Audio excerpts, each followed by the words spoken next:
Buenos días, nuevamente es un placer estar compartiendo esta mañana con ustedes. Vamos a hablar qué son las guías, qué es un protocolo y cómo se implementan. Este es mi conflicto de intereses, he sido conferencista para diferentes laboratorios, asesor médico de otros tantos, recibido honorarios por protocolos de investigación. Todos los días nosotros los clínicos nos exponemos a problemas en el ejercicio de la medicina. Hay cosas que tenemos dudas, tenemos que tomar decisiones en el día a día. Y esas decisiones pueden ser influenciadas, o realmente son influenciadas, por un lado, por la incertidumbre.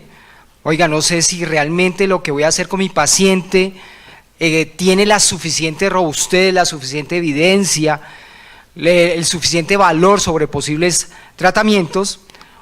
Obviamente somos médicos, somos humanos, no nos la sabemos toda y hay ignorancia en cuanto a algunos temas. Por otra parte, pueden existir presiones externas. Obviamente trabajamos en un medio que no tenemos todos los recursos o esos recursos de alguna forma son limitados y nos hacen o nos influencian a tomar cierto tipo de decisiones.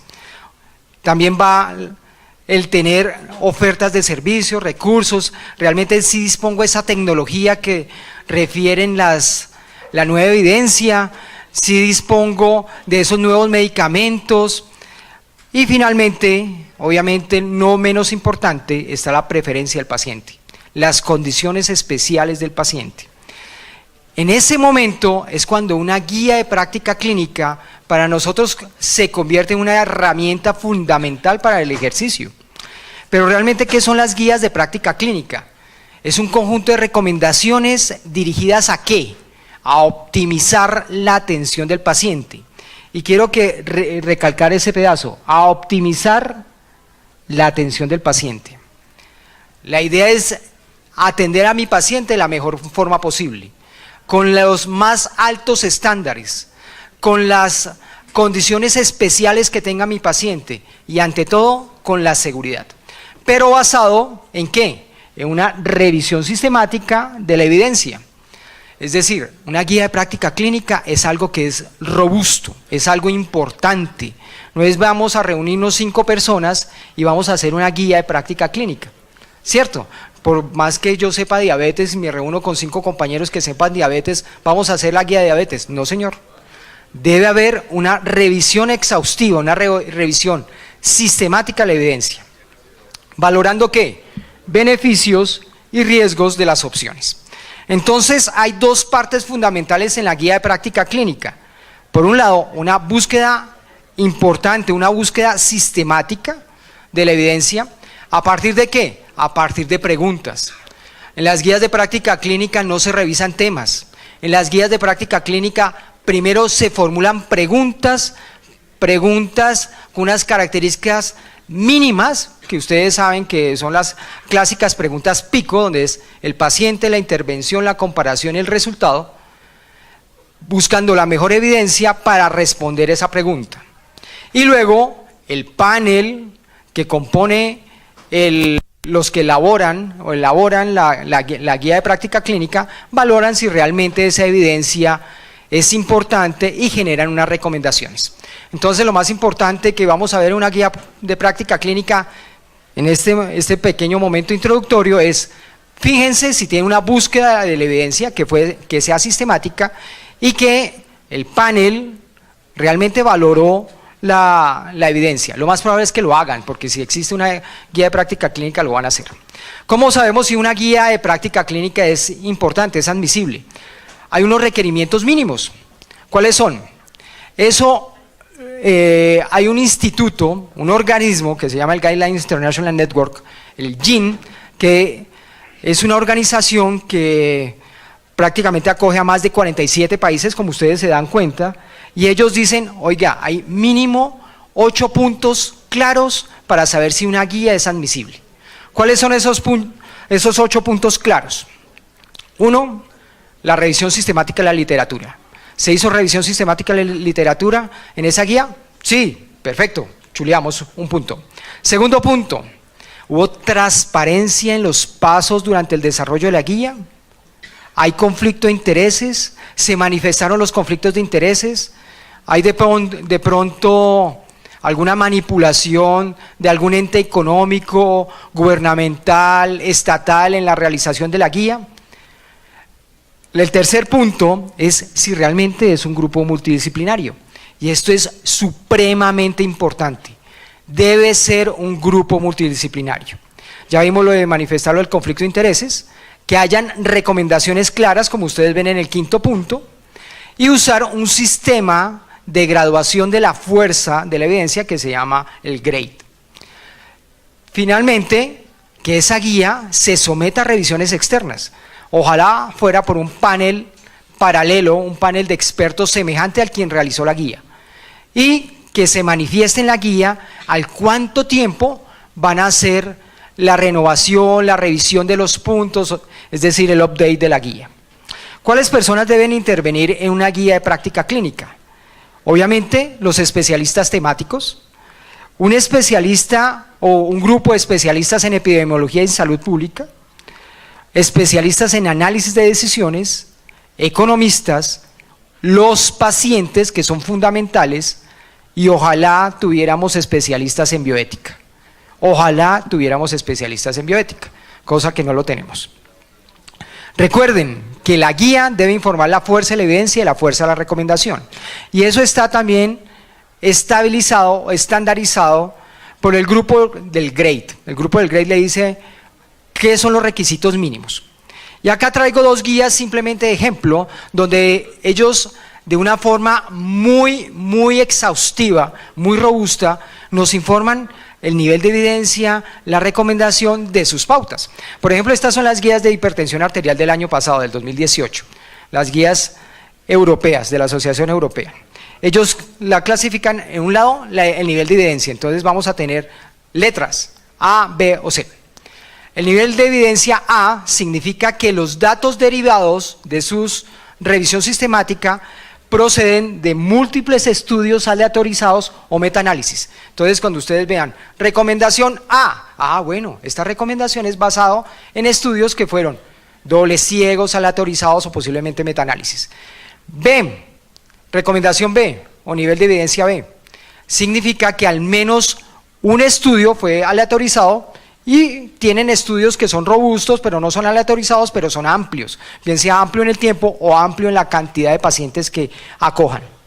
Nivel C son consenso de opinión de expertos, pequeños estudios, estudios retrospectivos, casos y controles o registros. Entonces tenemos el nivel de evidencia A, B o C. Y el otro es la clase de recomendación. Entonces tenemos clase 1, si la evidencia es tan fuerte como para dar una recomendación a favor del beneficio, del uso, del tratamiento, de la tecnología. Recomendación 2, la clasifican en 2A y 2B. Si 2A, hablamos si el peso de la evidencia está a favor del uso de esa tecnología, se debería considerar. 2B, si ya hay más conflictos, podría ser considerada la tecnología, pero existen dudas, existen divergencias. Y 3, cuando la tecnología, el procedimiento, el medicamento está absolutamente contraindicado, no está recomendado o tiene una calidad de la evidencia tan pobre que no es admisible ni siquiera la recomendación. Es una forma de hacerlo. La otra forma son, por ejemplo, las guías de práctica clínica del Ministerio de Salud colombiano. Esta es la guía, por ejemplo, de falla cardíaca, hablando de falla cardíaca en la mañana de hoy. Ellos hablan de calidad de evidencia alta, moderada, baja o muy baja, algo semejante a lo que vimos nivel 1, 2, dentro del 2, 2A, 2B y el 3. Alta, oiga, tenemos una confianza, los estudios son tan buenos, doble ciego, aleatorizados, metaanálisis, que la calidad de evidencia es muy buena, entonces es A, algo semejante a lo anterior. Moderada sería como la clasificación prácticamente 2B, acá estaría también el B, que existe, hay estudios, pero no tienen la suficiente robustez, no tienen, puede haber un estudio aleatorizado, pero pueden ser más estudios descriptivos. Y finalmente las calidades de recomendación baja, donde ya los estudios son muy malos, o la calidad de la evidencia es muy pobre. Entonces hay recomendación C y D. Y esto al final ellos dicen, basada en la evidencia vamos a tener fuerte a favor, fuerte en contra, débil a favor o débil en contra. Como su nombre lo indica, fuerte a favor, pues según los estudios, la recomendación es fuerte a favor, a hacer determinado tratamiento, a seguir determinada tecnología, fuerte en contra, pues absolutamente lo contrario, y los débiles, pues ya como ustedes saben, un débil soporte en la evidencia. Muy bien, eso es a grandes rasgos lo que es una guía, pero a nosotros nos interesa hoy, bueno, usted habla muy chévere las guías, pero yo quiero buscar una guía. ¿Quieren saber cómo se busca una guía? Levanten la mano. ¿Quién no quiere saber cómo buscar una guía? ¿Quién no se halla hoy? Sí, porque veo unas manitas. Ok. ¿Alguien está muy tímido? No. Ok, vale. ¿Cómo buscamos una guía de práctica clínica? Una de las mejores formas es utilizar PubMed, pero mi recomendación es utilizar términos mesh. Términos mesh es una forma para nosotros que no manejamos o que no somos angloparlantes, es una forma muy fácil de buscar el término clínico. Entonces, por un lado, hago clic acá en términos mesh, busco mesh, como ustedes se dan cuenta, y escribo Practice Guideline. Y me sale Practice Guideline. Y yo le hago clic en Practice Guideline. Al hacerle clic, todavía no le he seleccionado, acá ustedes van a ver como un cajoncito. Entonces yo le digo, adiciónelo al cajoncito, y espicho ahí. ¿Vale? Entonces llevo el primer punto. ¿Qué quiero buscar? Una guía de práctica clínica. ¿De qué tema? ¿De qué tema? Igual tomen las fotos que quieran, espérate, me devuelvo. Igual yo dejé mi presentación para que sea distribuida, entonces no tienen mayor problema, ¿vale? Ese es el primer paso. El segundo paso es ¿qué tema voy a buscar? Entonces, obviamente estamos en endocrinología, entonces quiero buscar hipertiroidismo primario, supongamos, o solamente hipertiroidismo. Entonces, acá dice, hay un montón de casillitas, ¿yo qué quiero buscar de hipertiroidismo? No, que quiero buscar análisis, que quiero buscar diagnóstico, genética, bueno, lo que sea. Pero si yo quiero ver el término completo, simplemente le digo, restrínjalo acá abajito, donde dice, restrínjalo al mayor tópico. Entonces le doy clic ahí, y le digo, métase en mi cajoncito, entonces va a tener Practice Guideline y finalmente vamos a tener hipertiroidismo. Entonces le digo busque, entonces ya me saca las guías disponibles de hipertiroidismo. ¿Fácil o difícil? ¿Me devuelvo? ¿Comienzo desde la primera diapositiva? Bueno, vale. Hay otros sitios que puedo buscar guías de práctica clínica. Antes teníamos el National Guideline Clearinghouse. Lastimosamente lo quitaron, entonces ya ni tomen la foto porque ya no existe, ¿vale? Hay otra forma que se llama Guideline Central. El Guideline Central me saca todas las guías norteamericanas. Es muy bueno, puedo hacer búsquedas en forma pico, paciente, intervención, comparación y resultado, ¿ok? Y los otros sitios más confiables de las guías, pues obviamente nosotros nos gustan las guías norteamericanas, pero también tenemos en el otro continente unas guías muy importantes. Entonces tenemos las guías NICE, esta es la dirección, NICE, que son las británicas o del Reino Unido, las escocesas, las guías SIGN, que son de muy buena evidencia, las guías canadienses y las neozelandesas. Desde el punto de vista de medicina basada en la evidencia, prácticamente son como los mejores sitios donde hacen guías de práctica clínica basadas en la evidencia. ¿Ok? Son los mejores sitios. ¿Vale? Obviamente, si yo quiero buscar en algo latinoamericano, pues tengo que entrar por Lilacs o Vireme. No descarto Google Escolar. Google Escolar es bueno si voy a buscar guías latinoamericanas, entonces ahí sí ya puedo hacer la búsqueda en español, pero obviamente estaré supeditado a que llegue mucha literatura que no sea buena y nuestras guías del ministerio, ¿vale? ¿Listo? Un chisme. Ustedes entran a Google, escriben Medline Pico, nada más, Medline Pico, y te sale este baulito. Este baulito le permite por ejemplo, yo quiero buscar un paciente que sea diabético, quiero ver cuál es si la intervención de hemoglobina glicosilada A1C versus el test de tolerancia a la glucosa, y si existe una guía de práctica clínica, y acá busco o selecciono guía de práctica clínica, o acá puedo buscar revisiones sistemáticas, puedo buscar metaanálisis. Es una forma práctica de dirigirme por la pregunta PICO, paciente, intervención, comparación y resultados, y rápidamente buscar un artículo. ¿Les pareció interesante o vamos aburridos? ¿No? Muy bien. Finalmente, ¿cómo se evalúa la guía de práctica clínica? La guía de práctica clínica existe un protocolo exacto. Entonces ya vimos, el GRADE es una forma como se valora las recomendaciones, la revisión sistemática que estoy haciendo. Pero la guía final, hay una herramienta que se llama la herramienta GRI, que vamos en la segunda parte. Y es hecho por un instituto que se llama el Instituto AGRI. ¿Vale? Y para no aburrirlos, ellos muestran una serie de preguntas. Estas preguntas se basan en dominios, y los dominios son 6 dominios. El primer dominio es el alcance y los objetivos. Si le dice, uno tiene la guía y dice, voy a mirar, ¿hay objetivos generales de las guías están bien especificados? Si están bien especificados, chulito, está bien. ¿Los aspectos cubiertos por la guía están específicamente descritos? Usualmente eso sucede, chulito. ¿Los pacientes a quienes se pretende aplicar la guía están específicamente descritos?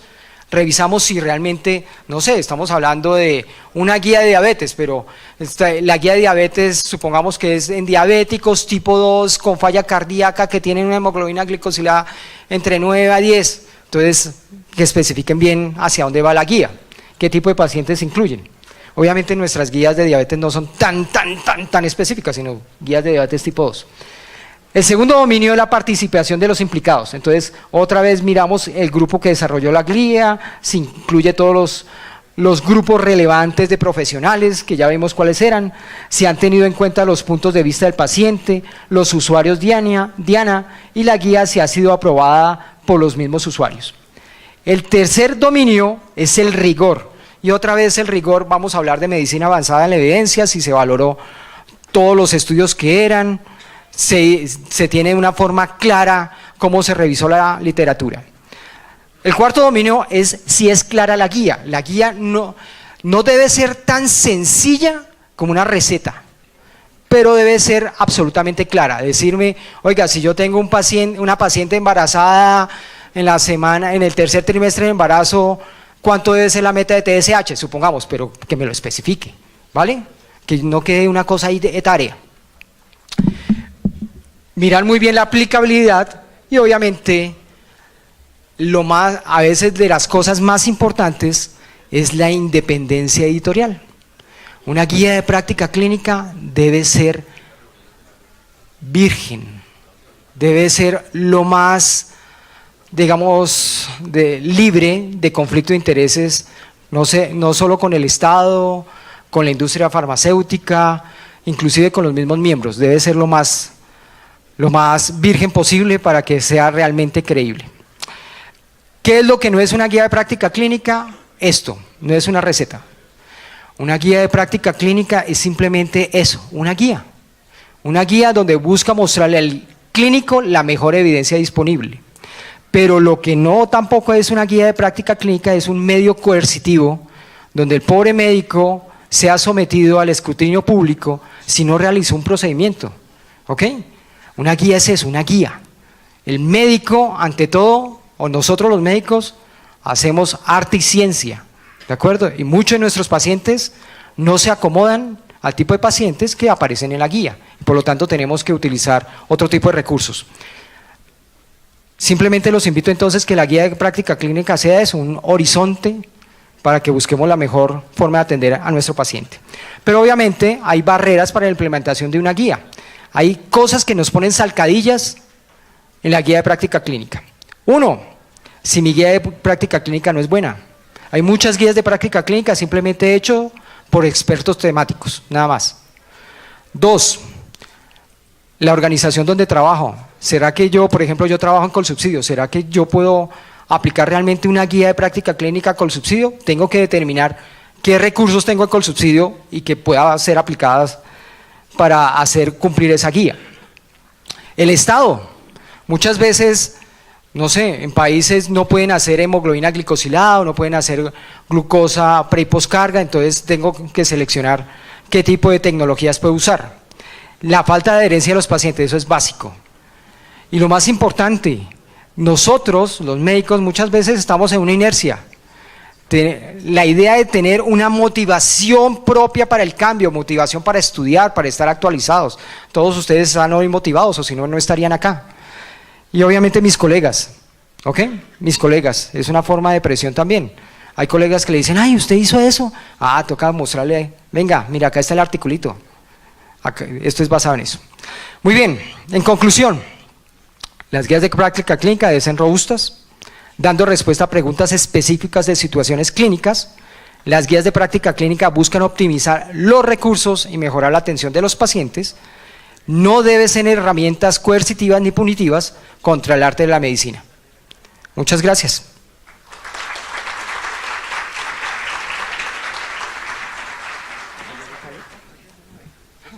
Gracias, Richard, la conferencia magnífica. La Asociación Colombiana de Endocrinología está en un proyecto de realizar las guías clínicas para las enfermedades endocrinas. Te quería hacer una pregunta. Nosotros aquí o con el ministerio se adelantó la guía de diabetes, pero si vemos esa guía, a pesar de que no es tan antigua, tiene prácticamente todo lo actual por fuera. Entonces, ¿cada cuánto se debe actualizar y cómo es la dinámica para la actualización de las guías? ¿Eso se proyecta previamente o es necesario, dependiendo del tipo de patología o de enfermedad, se establece un límite para actualización de dichas guías? Doctora Amanda, para mí es un placer saludarla nuevamente. Sí, cuando se realizan las guías de práctica clínica, previamente el grupo debe dejar escrito en la guía de práctica clínica al qué tiempo debe ser renovada o actualizada la guía de práctica clínica.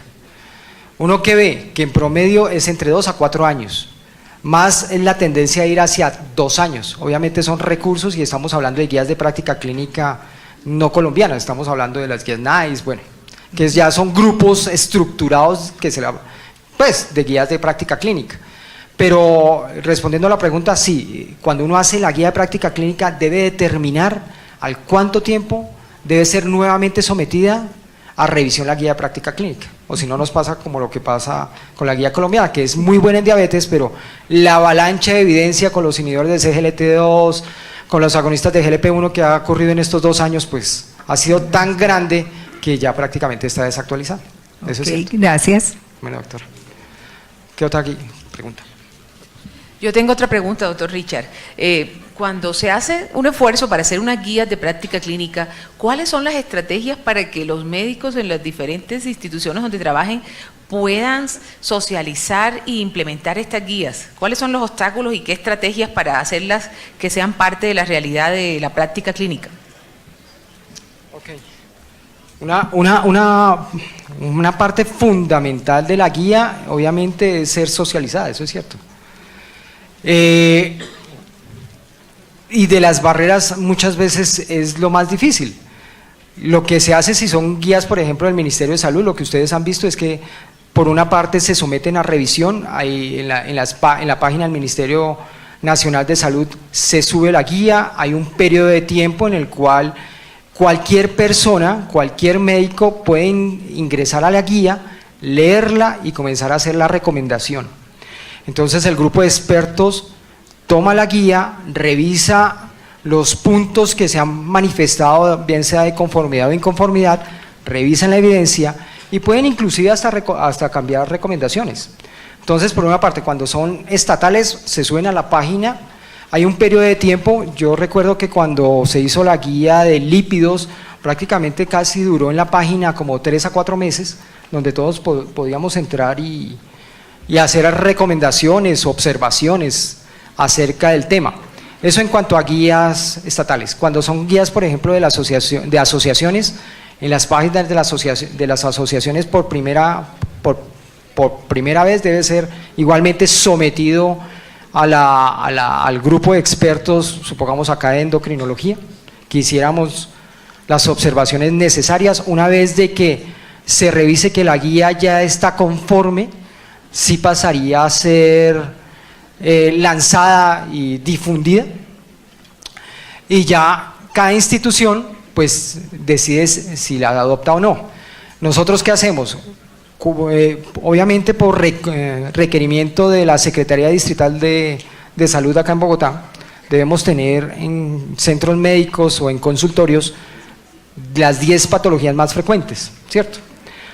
Por ejemplo, en Colsubsidio lo que se hace es, se toma la guía, se lee la guía, supongamos en este caso la guía, no sé, la guía mexicana de hipotiroidismo, que viene en español para difundirla para médicos generales y médicos de atención primaria. Se revisa la guía por el grupo de expertos de endocrinología en la institución, se decide si se acepta la guía, si se va a adaptar la guía, si se adapta se hace un formato de adaptación o de aceptación para que quede como constancia, y luego se difunde al grupo de médicos en las diferentes reuniones. Igual, congresos así como los nuestros, cursos, uno difunde las guías, lo que ha pasado con las guías de diabetes y el doctor Ashner, que siempre se están difundiendo. Esa es prácticamente como la forma, ¿no? Pero una parte fundamental es que esa guía sea sometida en la página de la asociación, expertos temáticos ajenos a la guía, pueda comentarla, pueda hacerle los arreglos que ellos consideran que sean convenientes, ¿no? Inclusive que los pacientes pudieran revisarla y si se adapta o no a sus condiciones, ¿no? Richard, una pregunta acá del chat que nos sigue. Tenemos ahorita 78 participantes. Acá hay uno de los participantes que dice que en México se escribió un artículo de la infelicidad de los médicos respecto a las guías, que se convierten en un cinturón ahí de amarre. ¿Qué opinas al respecto? El tema nuestro es de las guías, protocolos, a la práctica de la vida diaria. Entonces esto se enfoca mucho en eso. Total. ¿Qué tanto estamos amarrados a las guías y qué tanto somos tan liberales en el ejercicio? A mí me parece que eso sí tiene que tenerlo en cuenta o tenerlo muy en claro el sitio donde elaboramos. Las guías de práctica clínica no deben ser un mecanismo punitivo, como ya lo dije, o coercitivo de la acción del médico. El acto médico es un acto de no solo que incluye ciencia, tecnología, sino es un arte, y cada paciente es un mundo aparte, totalmente, y según las condiciones de cada paciente, así es como seleccionamos el mejor tratamiento. Entonces yo estoy de acuerdo con el doctor, no debe ser un mecanismo punitivo ni coercitivo, ni un mecanismo de amarre, una guía de práctica clínica. ¿Qué pasa en muchas instituciones? Que toman la guía de práctica clínica y generan como metas, como indicadores de que ese tipo de médico sí está haciendo las cosas bien, y eso no es cierto. La guía es ¿qué? Una guía con la mejor evidencia, pero es una guía, ¿de acuerdo? Supongamos que la meta que cogió, no sé, institución X, los pacientes diabéticos todos deben estar por debajo de 6.5. ¿Qué tal que no? ¿Qué tal que la población que yo tenga de pacientes diabéticos sean con duración mayor de 10 años, que tengan amplias comorbilidades, que tengan con enfermedad cardiovascular? Y mis pacientes deben estar alrededor de 7.5, pues, ¿cierto? Y como estoy en 7.5, entonces no estoy cumpliendo la guía, no estoy cumpliendo las metas, y por lo tanto resultan echándome o sacándome del trabajo. No, las guías es eso, una guía, y no debe ser un mecanismo coercitivo. Cada paciente es un mundo aparte, simplemente es una forma de acercarnos a hacer lo mejor a nuestro paciente, con la máxima evidencia, pero no puede ser eso. Bueno, muchas gracias, doctor Bueno, Richard. ¿Alguna otra pregunta del auditorio? Es muy importante anotar que estas guías nos sirven para el trabajo diario en nuestras instituciones, pero también son una herramienta para defendernos en nuestra práctica médica, que cada día se hace más médico-legal. Entonces, ¿hasta qué punto tenemos que tener ese balance? Porque una guía que tenemos nosotros se puede convertir en una herramienta que nos puede o por un lado sacar de aprietos o por el otro lado poner en problemas.